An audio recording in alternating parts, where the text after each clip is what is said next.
नमस्कार मंडळी, आपल्या चॅनलवरच्या आणखी एका नवीन व्हिडिओमध्ये मी सुनीता तुम्हा सर्वांचे अगदी मनापासून स्वागत करते। तर मंडळी, तुम्ही बघू शकता मी आजारी होण्याच्या आधी माझे पाय आहेत ना गुडघ्याच्या वरती पूर्ण आपले थाईस आहेत ना तिथपर्यंत माझे पूर्ण लेगिन्स भिजलेली होती। लेगिन्स शूज पूर्ण ओले झाले होते, पूर्णतः मी भिजून गेले होते खाली आणि केसही पाठीमागे भिजले होते थोडेफार। आणि 2-3 दिवस मी पूर्ण असंच चालले होते आणि इथून मला जे आहे पाऊण तासाचा रस्ता पडतो चालत चालत। तर एवढा प्रवास करून मी डेली जे आहे घरी पोहोचते दुपारची मुलांना सोडून। तर हे माझं 3 दिवस जे आहे असं माझं रुटीन होतं इथून।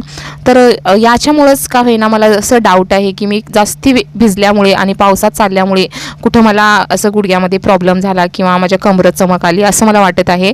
पण मे बी मला हे पण डाऊट आहे की मला वॅक्सिन घेतल्यापासूनच खूपच वॅक्सिनेशनचे प्रभाव आढळले होते तेव्हाच।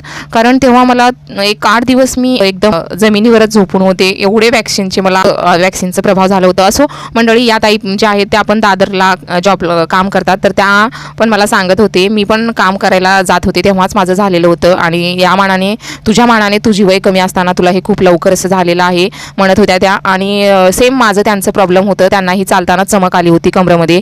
तर त्या मला समजावत होत्या, मी खूप रडत होते तिथं बसून मला असं झाल्यामुळं। तर त्या मला समजावत होत्या काय नाही चांगलं होईल, तुला पण बरं होईल, तू पण बेल्ट घे असं सांगत होत्या। या कामोट्यावरून आल्या होत्या।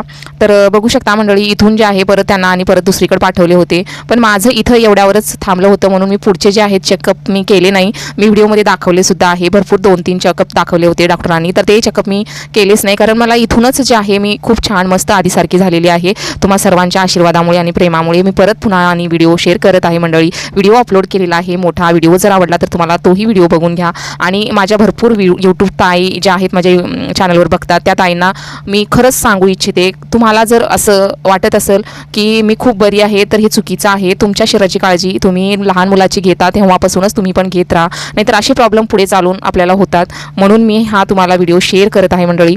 आपली स्वतःची काळजी घ्या यासाठी मी हा व्हिडिओ टाकत आहे, कारण भरपूर जे आहेत महिला आपण खूप म्हणजे घरातही करतो आणि सर्वांची काळजीही तेवढीच करतो, तर स्वतःची काळजी बिलकुल घेत नाही। तर तुम्ही सर्वांनी काळजी घ्या, नाहीतर असे प्रॉब्लेम पुढे होऊ शकतात। सकाळी जे आहे मी फक्त चहा घेऊन गेले होते, त्याच्यानंतर मी रोज दुपारी घरी आल्यावर दुपारच्या टाईमला प्रसादही शाळेतून येतो आणि त्याच्यासोबतच मी जेवण करते डेली। तर मी तसंच गेले होते आणि त्या दिवशी मला असं झाल्यामुळं मी आलीच नाही। शेवटी मी संध्याकाळी घरी येऊन मी चहा घेत आहे, कारण दवाखान्यामध्ये पण माझ्यासोबत कोणी नव्हतं घ्यायला आणि कोणी आणून द्यायला सुद्धा, तर त्यासाठी मी तिथंही काही खाल्ले पिल्ले नव्हते आणि सकाळ ते संध्याकाळ मी आत्ता चहा घेत आहे। शेवटी माझे दोन्ही मुलं येऊन मला घेऊन आल्यावरच मला चहा भेटली आहे आणि जे काही ते खाल्ले आहे तेच मी ही खाऊन गोळी घेतलेली होती, कारण त्या दिवशी मला स्वयंपाक बिलकुल करता आलं नव्हतं। तर चलो मंडळी, बाय। तुम्हाला हा व्हिडिओ आवडला तर नक्की आवर्जून लाईक करायला विसरू नका।